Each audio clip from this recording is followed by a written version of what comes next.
자, 오늘 월요일 줌집회에서 우리가 말씀을 정리해 볼 내용은 창세기 45장입니다. 45장 우리가 금방 이제 들었던 것처럼 그동안 그 요셉은 형제들을 알고 그들을 대하고 있었지만 형제들은 요셉이 살아있을 거라고는 상상도 못하는 상황에서 이제 지금까지 44장까지 이제 건너왔어요. 그런데 이제 드디어 이제 오늘은 그동안 어, 요셉이 자신의 어떤 신분을 숨기고 그렇게 했던 그것을 끝내고 이제 형제들 앞에 자신의 모습을 드러내는 어떤 그런 장면이죠. 그래서 그 보면은 이제 굉장히 감정에 맞춰서 이렇게 요셉이 이렇게 행하는 어떤 모습이 있고 또 그 이후에는 가나안 땅에 이렇게 흉년이 든 땅에 있는 아버지와 또 남은 자들을 이렇게 자기 가까이 양식이 풍부한 이렇게 애굽으로 내려오게 하는 어떤 그런 조치들 이런 것들에 대한 내용이 이제 우리가 오늘 그 봤던 내용들입니다. 그래서 오늘 우리가 다룰 내용은 대체 내가 이렇게 따져보니까 1절에서 한 5절까지 내용인데 제가 질문지는 큰 번호로 1번, 2번 두 문, 두 질문지에 그 세부적인 거는 그 네 개씩 달려서 한 여덟 개의 어떤 질문지가 달려 있는데요. 어, 뭐, 그 내용을 다 이렇게, 말씀 정리해 보신 분, 꼭 1번만 이렇게 오늘 하겠지 하고 이제 1번만 이렇게 생각해 보신 분도 있을 것 같아요. 그래서 1번을 먼저 이렇게 다룰 때 우리가 좀 더 시간이 필요하고 또 풍성하면 1번만 하고 이렇게 맞출 수도 있고요. 또 시간이 되면 2번까지 이렇게 나가도록 그렇게 하겠습니다. 자, 1번은 우선은 이제 요셉이 형제들에게 자신을 이렇게 밝히는 그 일에 대해서 이제 나눠보자라는 건데, 이제 요셉이 지금까지 자신을 이렇게 숨기고 있다가 이제 드디어 다 자신을 이렇게 밝히는 어떤 시점이라는 게 있죠, 그죠? 그래서 어떤 그런 시점이 이 우리에게 시사하는 바가 어떤 것인가 하는 것들을 한번 생각해 보면 좋겠고, 또 이제 그 자신을 밝힐 때 형제들 외에 다른 사람은 다 물리고 자신의 신분을 이렇게 밝히는 것 이것도 이제 어떤 의미가 있을 것 같아요. 그것도 한번 생각해 보면 좋겠고 요셉의 어떤 이 형제들을 맞이하면서 이 복받친 그 감정이 궁중에 다 들릴 만큼 그렇게 이제 큰 울음의 소리가 이렇게 터졌던 모양이에요. 자, 이런 것들은 또 어떤 마음일까? 그리고 이제 요셉이 이렇게 형제들을 맞이하면서 아버지의 살아계시는 어떤 부분에 대해서 이렇게 먼저 이렇게 언급하는 걸 말씀을 해요.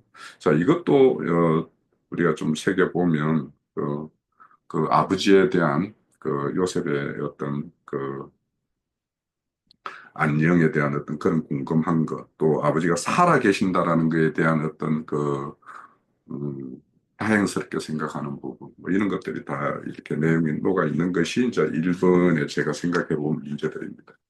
자, 이 부분에 대해서 우리 각자 우리 그 1절에서 3절까지 내용인데 이거에 대해서 뭐 전체적인 내용을 이렇게 통으로 이렇게 전거를 주셔도 좋고 질문지에 맞춰서 이렇게 해 주셔도 좋고. 자, 시작을 하겠습니다. 그, 좀만 얘기를 해보도록 하겠습니다. 예, 제가 유심 있게 본 부분은 사실 2절인데요.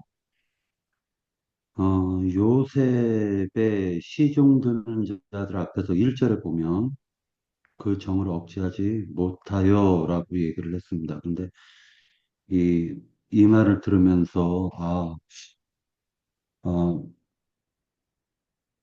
하나님께서도 정을 가지고 계시구나.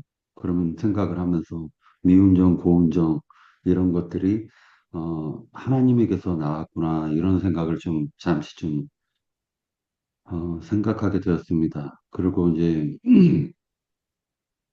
형제들에게 알렸다라고 얘기를 하고 있는데, 이 말에는 이제 두 가지 의미가 있는 것으로 보여집니다. 이제 첫 번째로는 베드로가 얼떨결에 이제 주는 그리스도시요 살아계신 하나님의 아들이로소이다라고 고백했었을 때 너가 안 게 아니라 하나님께서 너에게 알려주신 것이다. 라고 한 이 부분하고, 그 다음에 이제 사도행전 1장에서 보면은, 어, 40일 동안 몰래 그 하나님 자신을 갖다가 이제 예수님이, 어, 승천하시기 전까지 말 그대로 이제 제자들에게 또 알리는 기간이 나와요. 그러고 난 이후에 이제, 어, 승천하시고, 그리고 이제 재림하실 때, 그 사이에 보면은 사도행전에서 이런 말씀을 하시거든요. 6절에 보면, 뭐 사도행전 1장 6절에 보면 그들이 모였을 때 예수께 여쭈어 이르되 주께서 이스라엘 나라를 회복하심이 이때니까 하니 이르시되 때와 시기는 아버지께서 자기의 권한에 두셨으니 너희가 알 바 아니요 오직 성령이 너희에게 임하시면 너희가 권능을 받고 예루살렘과 온 유대와 사마리아와 땅 끝까지 이르러 내 증인이 되리라 하시니라. 요 말씀을 하시고 올라가시는 거예요. 그러니까 자기 자신을 다 드러내신 거죠. 하나님께서.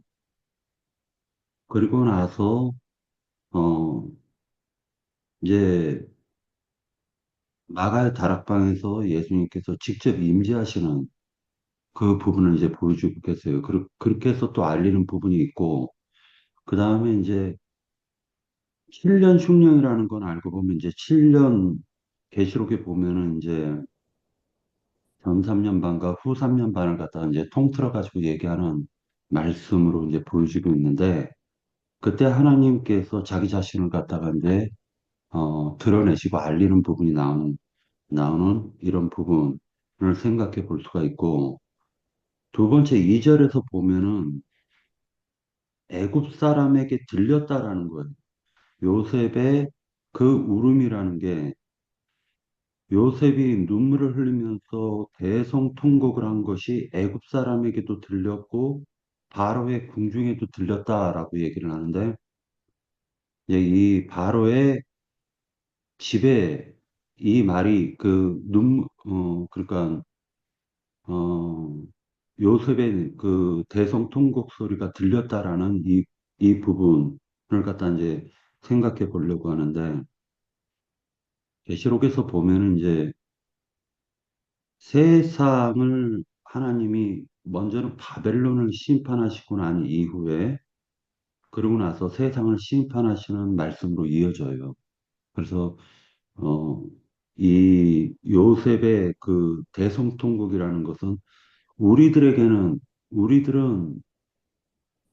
하나님께서 말 그대로 하나님의 형제들을 만나는 그 기쁨의 눈물이지만은 세상 사람들에게는 이것이, 자신들이 이제 심판받는 그런 소리로 들리는 것이기 때문에 나팔 소리로. 그러니까 그것은 바로의 궁중이라는 건 바벨론을 상징하고 있고, 그 다음에 애굽 사람들에게 들렸다라는 건 세상의 심판 소리로 지금 상징하고 있는 것이 아닐까 이런 생각을 해보게 되었습니다. 그리고 이제 아버지가 아직 살아계시느냐 이 부분에 대해서 이제 얘기를 할 때 이제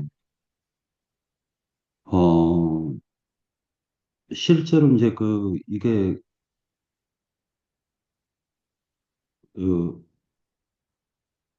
형제가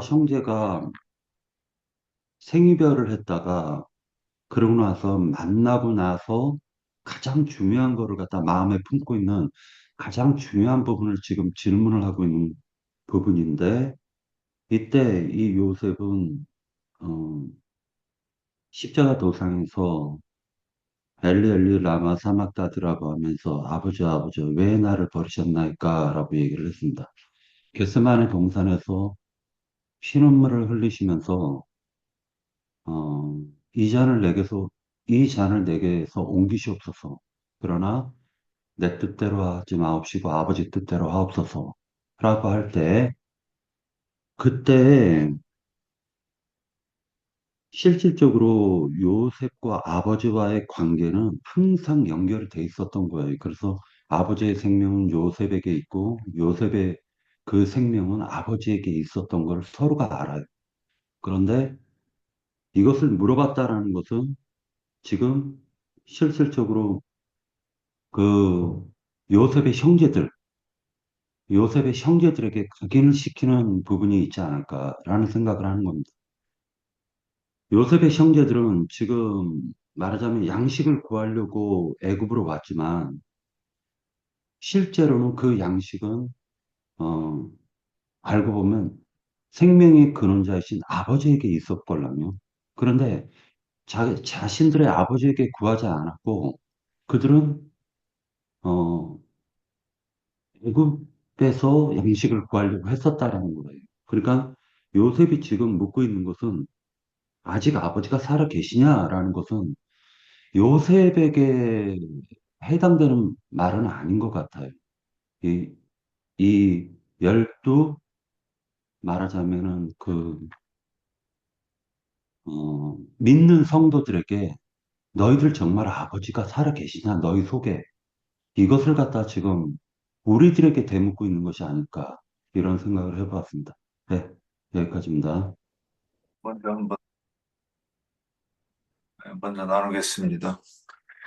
그 일본에 가본 그 요셉이 자기 자신을 바로 밝히지 않고 일정한 시점에 이른 다음에 자신을 밝히는 이유는 무엇입니까? 했는데 하나님의 경륜에 따른 때가 있는데 그 때가 오기 전에는 계시된 믿음이 우리한테 오기 전에는 우리가 이 요셉이 자기들이 판 그 요셉임을 알 수가 없는 거라고 이 구약에서도 성경 신약에서도 이렇게 그러니까 구약에 계시된 그 예언이 신약에 성취되는 거를 누구든지 깨달을 때에는 어, 그 계시가 있어야 되며 그 때에 처한 그 하나님의 경륜을 보는 것은 이렇게 그분이 당신을 계시하는 때가에 맞게 이렇게 계시가 온다고 보입니다. 나보는 다른 사람들을 물러나게 하고 형제들에게만 자기를 밝히는 이유와 의미는 무엇인가? 그러니까 이 애굽 사람들을 물리셨다 이렇게 돼 있는데 그 이 애굽 사람들이라고 하는 것은 이방인들을 말하고 아직 이방인의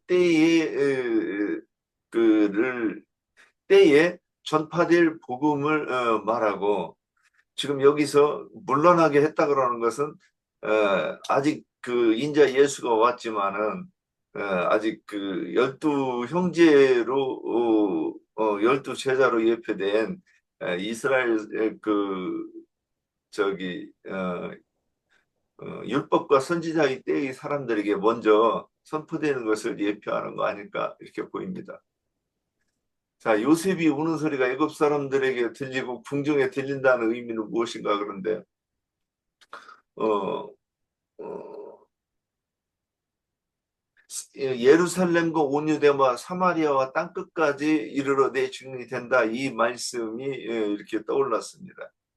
그래서 그, 그 애굽은 사마리아하고 그 궁중 그러면 거기가 땅끝이라 말하는 곳 아닐까 싶습니다. 왜 그러냐면 그 세상 나라의 왕국이니까 거기가 주님과 가장 먼 곳 아닐까 이렇게 생각이 들어서 이제 그렇게 생각이 되어졌고요. 라본은 요셉이 자신을 밝히면서 아버지의 살아계심을 먼저 언급하는 것이 가지는 의미 이렇게 되어 있습니다. 참, 이 부분은 나중에 나영진님 한번 좀 언급을 해주시면 좋겠다는 생각을 하면서 제가 생각하는 것은 이 앞에서부터 얘기했던 것과 같은 맥락에서 이것이 이해되려고 하면 뭐 인간적으로 보면 아버지가 뭐 살아계시냐 이 안부 묻는 게 너무나도 당연하고 의문이 없는 것 같은데 여기서 이렇게 질문을 딱 이렇게 받고 보면 아 그러네 여기서도 뭔가 어, 깊은 하나님의 의도가 숨겨져 있겠네 이렇게 생각이 듭니다. 그런데 그 율법과 선지자의 때에는 인자 예수가 부정되는 때이니까 그러면 이 아직 그들에게 천년왕국 시대에는 아직도 구약의 하나님을 붙잡고 있는 것을 너희가 아직도 구약의 하나님을 붙잡고 있느냐 지금 이렇게 말하는 것 아닐까 이런 생각이 들었습니다. 어, 그래서 율법과 선지자의 때에 사람들이 음, 자기들의 그 여호와 하나님에 대한 이 믿음 순전함과 온전함을 지키기 위해서 예수를 부정하고 결국에는 죽이는 것을 아직도 너희가 그 신앙을 고수하느냐 지금 이렇게 그렇게 한번 이해되었습니다. 예, 여기까지 하겠습니다. 네, 질문은 일정한 시점에 이른 다음에 자신을 밝히는 이유를 물으셨는데 제 생각 안에서는 어떤 정해놓은 시점이 있었다는 것보다는 요셉도 사람인지라 자신을 이스마엘 상인들에게 팔아넘긴 형들에 대한 그 경계심과 원망은 당연히 있었을 것이라고 생각을 해요. 그래서 그로 인해서 요셉은 또한 형들 마음의 현황도 전혀 모르는 상태에서 선뜻 자신을 밝힌다는 것은 매우 경솔한 것으로 또 우리도 이제 저도 보여지는 그런 면도 있다 하는 것으로 또 생각이 되어져요. 그래서 요셉은 어렸을 때 알았던 형들의 어떠함과 지금 자신 앞에 있는 형들을 어떻게 이해하고 대하여야 할지는 참으로 당황스럽고 암울하였으리라 이렇게 생각을 해봤어요. 그랬기 때문에 형들을 만난 후 그들과 있었던 시간들과 대화 또한 동생 베냐민과 아버지에 대한 그리움과 염려 또한 궁금함으로 인해서 자신이 만들어낸 사건들을 통하여 형들의 어떠함과 그 외 가족의 현황이 알아지고 있는 때에 이제 이 시점에 와서 자기가 형 유다가 베냐민이 남겨줄 수 없는 이유를 쭉 얘기를 하고 하니까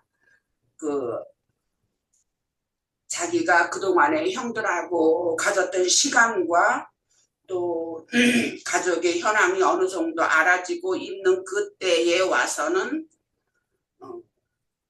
즉 아버지 야곱이 요셉 자신을 잃은 아픔과 그로 인해 동생 베냐민의 생명과 결탁된 애절한 사랑의 관계를 듣게 되고 하니까 요셉은 더 이상은 그러한 아버지에게 아픔과 고통의 역경 그리고 외면도 할 수 없는 한계까지 도달하지 않았을까.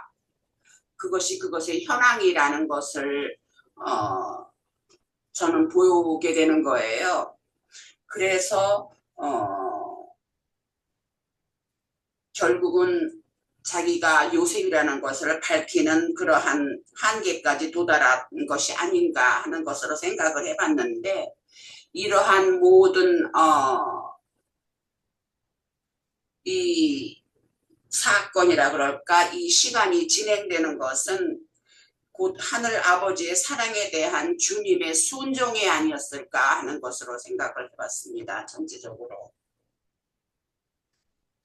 그리고 나번의 질문은 다른 사람들은 모두 물러나게 하고 형제들에게만 자기를 밝히는 이유와 의미라고 했는데 이유는 애굽 사람들과는 전혀 상관이 없는 하나님께서 자신에게 부여하신 자기 몫의 인생 요셉이 그 경험해야 했던 그 힘들고 참혹하고 아버지를 떠나서 낯선 데서 모든 고난과 역경이라는 것은 자기 자신 몫의 인생 혹은 사명임을 요셉은 깨달았을 것이다 하는 것으로 생각이 되고 의미는 세상 나라와 주님의 나라, 곧 교회가 분별되는 것을 나타냄이 아닐까 하는 것으로 생각을 해봤습니다. 그 상징이라는 것, 의미라는 것은. 그리고 다번에 요셉이 우는 소리가 애굽 사람들에게 들리고 궁중에 들린다는 의미는 요셉의 울음은 인자 예수께서 하나님의 복음을 세상에 울려 퍼지게 하는 간절함으로 느껴지고, 궁중에 들리는 것은 주님의 복음 전파와 희생이 하나님께 상달되어 그로 인한 구원이 성취된 것을 상징하는 것이 아닌가 하는 것으로 이해를 해봤습니다. 그래서 나중에 바로가 아버지를 모셔올 수레라든가 그런 모든 좋은 것들을 보내는 그러한 것에 있어서, 또 라본은 요셉이 자신을 밝히면서 아버지 살아계심을 먼저 언급하는 것이 가지는 의미는, 요셉은 이미 앞에서 우리 창세기 42장 12절 이하에 보면 아버지 야곱이 살아계심을 형들의 자백으로 인하여 알았다고 생각해요. 근데 여기 45장에서 내 아버지께서 아직 살아계시니까 라고 한 것은 요셉 자신이 형 유다가 전하는 베냐민이 남을 수 없는 이유를 토설하는 중에서 아버지 야곱이 자신과 베냐민에 대한 애절한 사랑에 대한 감동으로 인한 어떠한 연쇄 반응이 아니었을까 하는 것으로 생각을 해봤습니다. 그렇게 아버지께서 베냐민과 저를 자기를 이렇게 사랑하고 하는 그러한 모든 그 유다의 그러니까 표현하는 그런 것에 있어서 서름이, 우리를 쉽게 말하면 서름이 복받친다 그럴까 하는 그러한 연쇄 반응이 아니었을까 하는 것으로 생각을 해봤습니다. 네, 여기까지 하겠습니다. 뭐 앞선 형제님들이 여러 가지로 참 살펴주셔서 되게 뭐 은혜를 나누어 보자고 했는데 은혜가 되는 것 같습니다. 우선 이제 그 요셉이 자신을 이렇게 밝히는 어떤 그 때가 있는 것 같아요. 그동안에 이제 자신은 이제 형제들을 알지만 자신을 숨기고 여러 가지 조치를 했죠. 그동안에 정탐꾼으로도 몰았고 또 양식값을 이렇게 도적하는 그런 걸로도 몰았고 또 언잔을 이렇게 양식을 이렇게 1차, 2차에 걸쳐서 이렇게 형제들을 이렇게 시험을 했었어요. 그러니까 이 시점이라는 거는 이 요셉의 어떤 시험에 형제들이 합당한 어떤 것으로 드러났을 때 이제 자신을 이제 밝힌 거 아니겠어요? 결국에는 이제 형제들의 어떤 변화된 모습, 회개하는 모습, 그래서 이제 그 요셉이 이제 심판자로서 이렇게 회개하는, 용서하는 모습, 그래서 최종적으로는 이렇게 화해를 이루는 모습, 이런 모습인데, 이제 우선은 여기에서 우리가 보면 하나님이 자신을 이렇게 사람을 찾아와서 자신을 계시해 주지 않으면 사람으로서는 하나님을 알 수 없다라는 것을 여기에서도 우리가 또 이렇게 볼 수가 있는 것 같아요. 그래서 이제 그런 어떤 회개와 용서 이런 것들도 어떻게 이렇게 이루어지는가 하는 과정도 우리가 이런 모습에서 이제 알 수가 있어요. 그러니까 사람이 회개한다라고 할 때 우리는 회개의 영을 부어준다 이런 말로 이제 이렇게 말씀을 이렇게 이해를 하는데 그것이 이렇게 보면 사건을 통해서 이렇게 우리의 어떤 심중에 멈춰섰던 그 양심을 이렇게 작동시키고 그 작동된 양심에 의해서 이제 자신의 어떤 그 가오를 이렇게 토설하고 그걸로 인해서 이제 용서와 화해가 이렇게 이루어지는 것을 우리가 이런 것을 또 이렇게 볼 수 있다라는 생각이 들어요.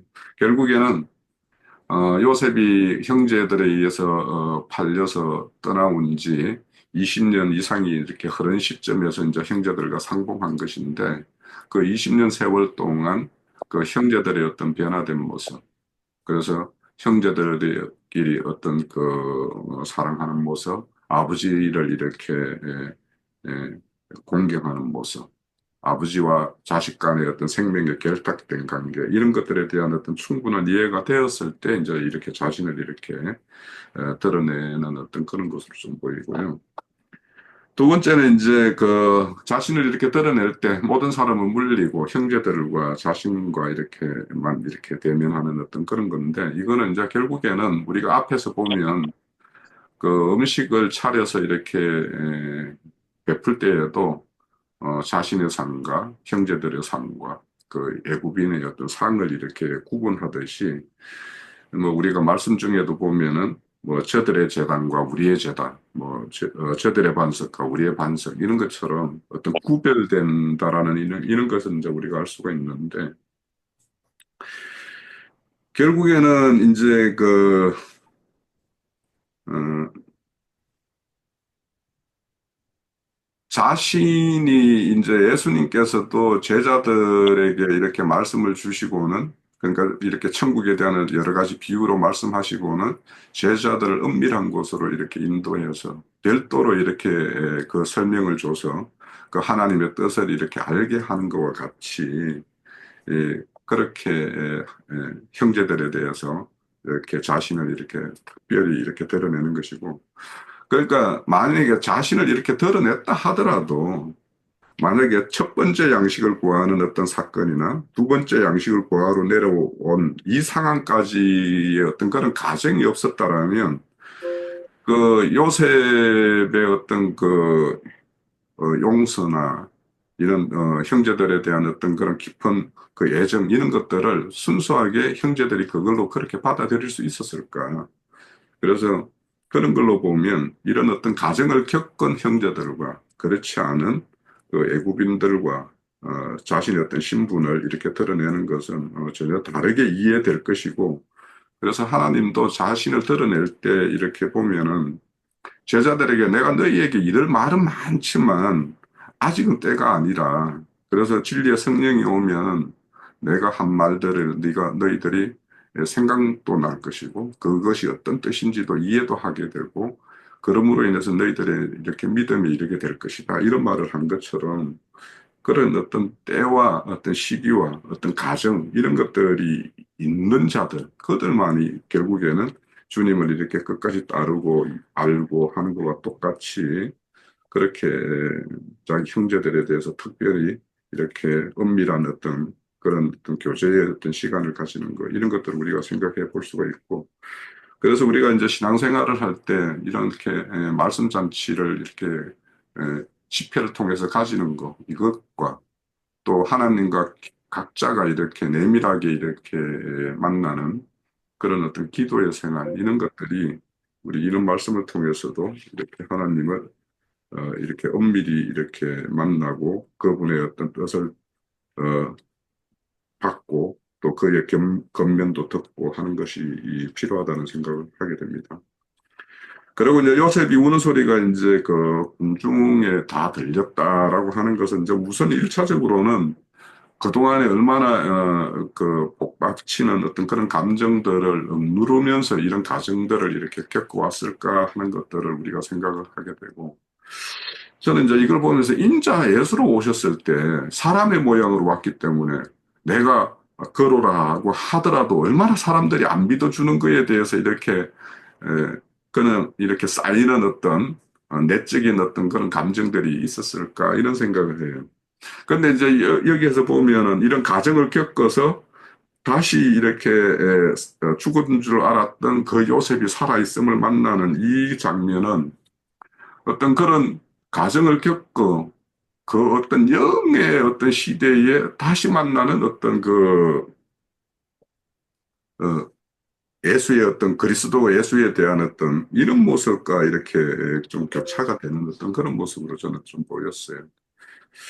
아무튼 그 요셉은 지난 20년 동안, 20년이 넘는 세월 동안 때로는 근본적으로는 이제 슬픔의 어떤 시간과 고단한 시간, 이런 시간 가운데도 하나님이 이제 이렇게 위로해 주는 어떤 그런 위로와 어떤 그걸로 인해서 이렇게 그런 가운데서도 누리는 어떤 기쁨, 이런 것들을 이제 가지고 이렇게 긴 시간들을 이렇게 보내왔을 텐데, 그런데 이제 그런 가정에서도 이제, 이런 어떤, 마침내 때가 이르러서 형제들 앞에 자신의 어떤 모습을 이렇게 계시하고, 그 계시되었을 때 어떤 형제들이 이 보여주는 어떤 그런 변화된 모습, 아버지의 그는 아직도 안녕하는 모습, 이런 것들에 대한 어떤 감사, 뭐 이런 감정, 인간으로서 가질 수 있는 모든 감정이 이렇게 복받쳤을 때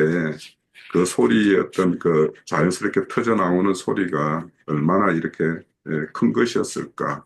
그래서 이렇게 모든 궁중에 이렇게 들릴 만큼이었다라는 생각을 좀 하게 되고요.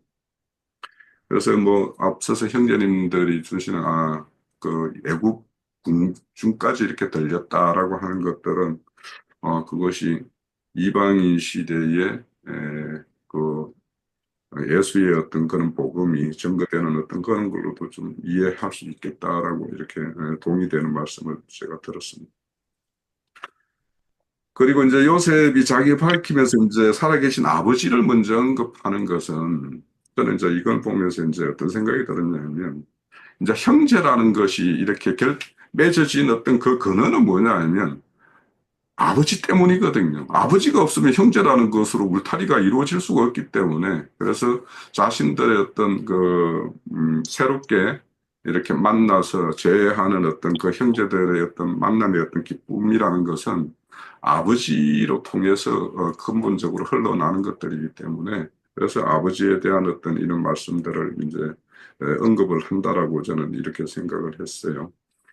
그래서 아버지의 그 한 생명의 씨에서 난 것으로 우리가 비롯되었기 때문에 형제라고 말을 하고 그 아버지에 대한 어떤 그 큰 울타리 그런 거에 의해서 우리는 안식도 하는데 우리가 이제 우리도 육신으로서 이제 그 부모들이 이렇게 살아 계셨을 때와 부모들이 이렇게 다 돌아가셨을 때 그 형제들끼리 나누는 정이라는 것도 좀 다른 것 같아요.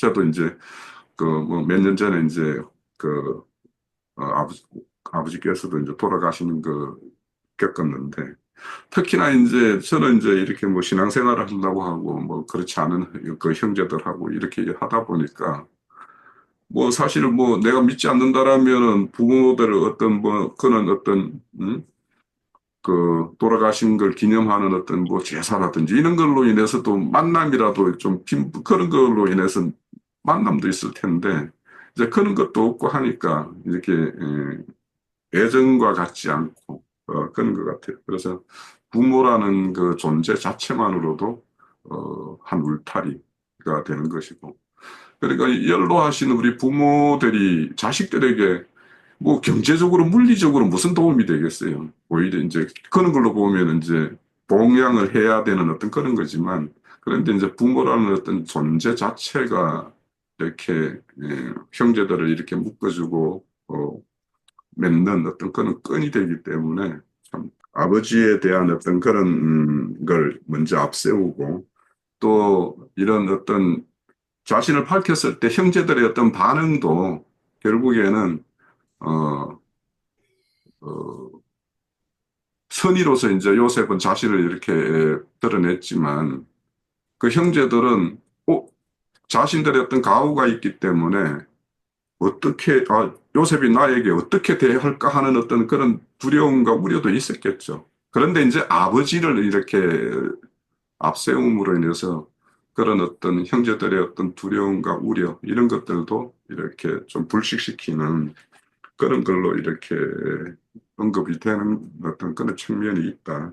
그래서 우리가 지금 우리가 서로 형제 자매라고 하지만 우리가 이런 어떤 끈은 결국에는 우리도 그 우리의 어떤 생명에 거는되는 그분 한 분이 있기 때문에 우리가 형제 자매라고 말을 하고 하는 것이기 때문에 우리가 이런 것들도 보면 근원에 대해서 우리가 늘 이렇게 생각하고 우리의 어떤 출발점이 어디인가 이런 것들에 대해서 늘 생각을 하면 좀 더 많은 부분에서 뭐 이해도 하고 또 그 오해된 부분에 대해서는 또 이렇게 다른 걸로 또 이해의 어떤 폭도 넓히고 이렇게 할 수 있는 것이 아닌가 이런 생각을 좀 했습니다. 예, 기성교계에서 창세기를 읽을 때 제일 감명 깊게 읽고 함께 은혜를 받은 걸로 이렇게 눈물도 많이 흘리고 하는 장이 창세기 45장이죠. 요셉이 자신을 이렇게 드러낼 때 그 형제들이 인간적으로 욕심적인 생각으로만 본다면 17세 때까지 함께 한 집에서 한 아버지, 어머니 밑에서 이렇게 자란 형제들인데 헤어진 지 지금 13년 지나고 7년 지나고 이렇게 20년이 지난 다음에 지금 다시 만나는 해후를 하는 이야기인데 그 안에 자기 동생의 그 목소리나 얼굴이나 이런 걸 그렇게 까마득하게 몰랐다는 것은 좀 성경이기 때문에 우리에게 계시하는 바가 많을 거다 그런 생각을 해봐요. 인간적인 관점에서 본다면 있을 수 없는 일이죠. 17세 때까지 함께 있었던 동생이 20년 후에 만났다고 해가지고 그 동생의 음성이나 그, 그 얼굴 모습이나 이런 거를 뭐 그렇게 까마득하게 몰랐을까? 이런 의심이 좀 들죠. 그런데 성경은 이런 걸 통해서 말씀하시고자 하는 어떤 의도가 있구나라는 걸 이제 생각을 해봐야 되겠어요. 마태복음 11장 27절에 보면 내 아버지께서 모든 것을 내게 주셨으니 내게 주셨으니라는 내가 장자다 내가 후사다 그 말이고 아버지 외에는 아들을 아는 자가 없고 아들과 또 아들의 소원대로 계시를 받는 자 외에는 아버지를 아는 자가 없다. 아들을 알고 아버지를 아는 것이 영생인데 이거는 모두 계시로나 알 수 있게 된다. 예수님이 친히 하신 말씀이에요. 또 갈라디아서에서도 보면 계시될 믿음의 때까지는 모두 다 율법의 저주 아래 갇혀 있었다. 그러니까 이 계시로나 알 수 있다라는 것이 얼마나 중요한 말인가. 오늘 우리들은 성경에 의하면 십자가에 못 박힌 그 예수가 너희 눈앞에 밝게 보이거늘 그랬고 예수가 필요에 따라서 이런 사람에게는 이런 모습으로 저런 사람에게는 저런 모습으로 여러 모양과 여러 부분으로 당신 자신을 이렇게 계시를 하심으로 당신을 자꾸 드러내시는데 사람들은 무준하기 때문에 그건 특별한 계기가 있지 않으면 그분에 대해서 알지 못한다는 거죠. 그러니까 계시를 받는 것은 주님의 말씀에 의하면 아들과 또 아들의 소원대로 계시를 받는 자 외에는 이렇게 말씀을 하셨기 때문에 그러면 하나님의 아들이 당신을 계시해 주시기를 소원하는 자는 누구일까? 나는 과연 예수님이 당신을 나에게 계시해 주기를 소원하는 사람인가? 그것을 좀 한번 깊이 좀 같이 생각을 해봐야 될 것 같아요. 사실은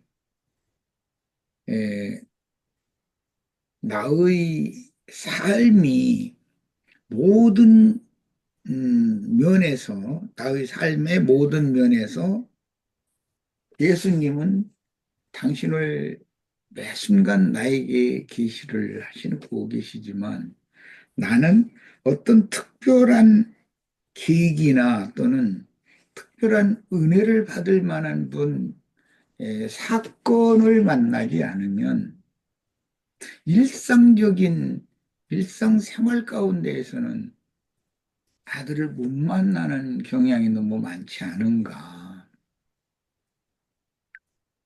어, 내가 이제 한참 젊을 때는 아침에 눈이 번쩍 떠서 새 일과를 시작하게 되는 때 나에게 날이 센 새날을 맞게 하신 분이 예수님인데 그 새날 자체가 또 예수님이고 나에게 오늘 아침밥을 먹게 했고 또 주님께서 지어주신 다리로 어디를 걷고 팔로 뭘 붙들고 주님께서 지어주신 머리로 성경을 읽고 생각도 해보고 이렇게 한 모든 게 사실은 예수님이시며 예수님이 다 함께 계신 건데 그런데 그렇게 일상을 통해서 내가 과연 주님을 얼마나 누리는가. 그것은 믿는 이들의 신앙의 분량, 깊이에 따라 다를 것이다. 예,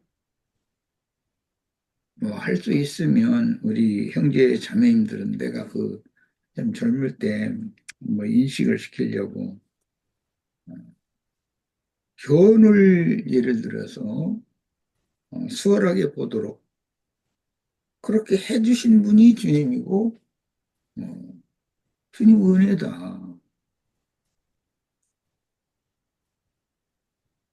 내 속에 뭔가 죄악된 것이 주님이 기뻐하시지 않는 것이 가득 채워져 있는데 교훈을 보지 못하면 사람이 얼마나 더부룩하고 불편한가. 그래서 내 속에 뭔가 육에 속하고 세상에 속하고 땅에 속한 것들로만 가득 채워져 있으면 내가 그것을 그렇게 더부룩해 하고 불편해하고 하는 사람인가?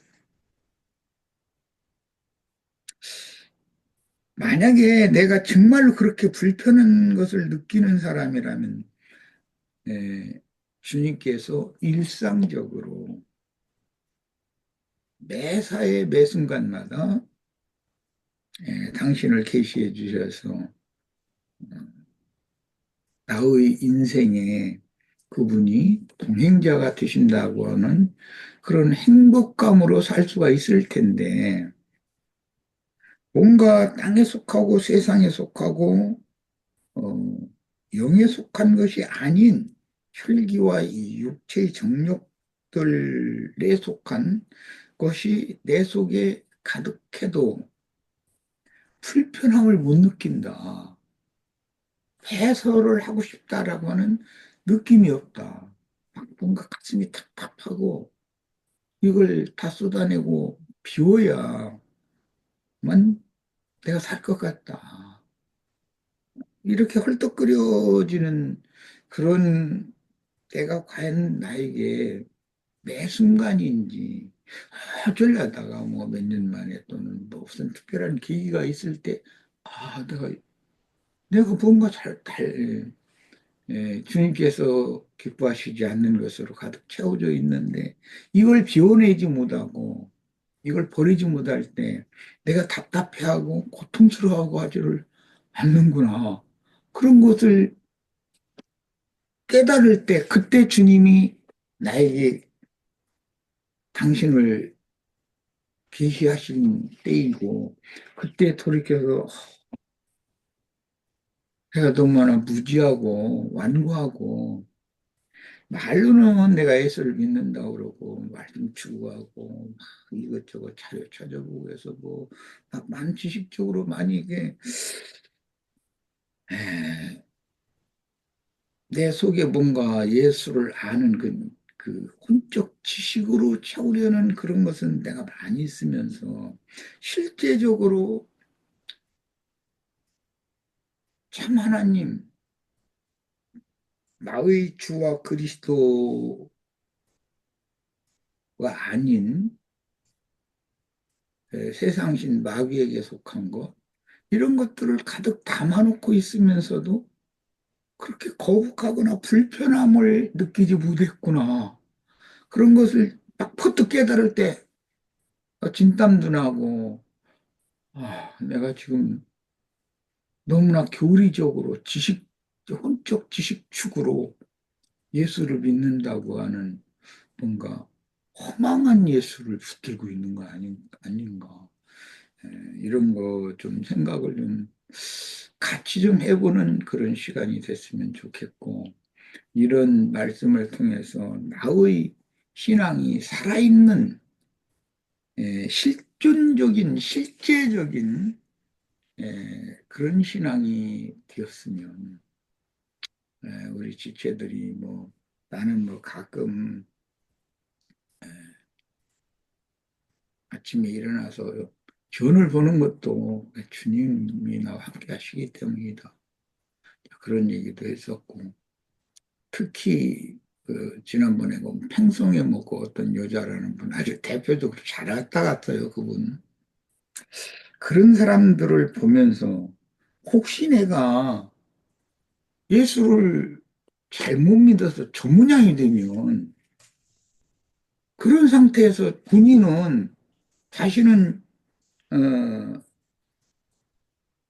예수를 믿는 사람이고 예수에 대해서 많이 안다고 그러고 어디 다니면서 따따붙단 하려고 그러고 그러고 있다가 지금 우리가 나누는 이런 말씀 자체를 못 알아들어. 그러면 생각도 한 번도 안 해보고 그러면 예수를 한 번도 만난 적이 없다는 뜻인데 그럼 그렇게 해서 죽으면 그 과연 뭐가 될까? 우리가 믿는 예수가 살아계신 참 하나님인지 좀 같이 한번 생각을 좀 하는 그런 시간이 됐으면 하는 바람이 있습니다. 예. 이건 누구를 정죄하려는 뜻이 아니고 나부터 그렇더라는 거예요. 나부터도. 특별한 계기가 있으면 그때만 주님이 오셔서 만나주시고 책망해 주시고 꾸짖어 주시고 넌 도대체 뭐야? 네가 나에 대해서 아는 게 뭐가 있는데 이렇게 막 노골적으로 하시기 전에는 나를 돌아보질 않는다는 거죠. 그런 걸 참, 야, 이것이 변비에 걸려가지고 또는 전립선 뭐 암 이런 거 걸리면 소변을 배설을 못하고 그러면 얼마나 불편해요. 배설을 못하면 사람 죽을 일이지. 오죽 내가 저거 하면은 주님께서 그런 병까지 다 주셔가지고 이렇게 하신가 해서 난 참 많은 걸 생각을 해봐요. 예. 우리 제들에겐 도움이 되기를 바랍니다.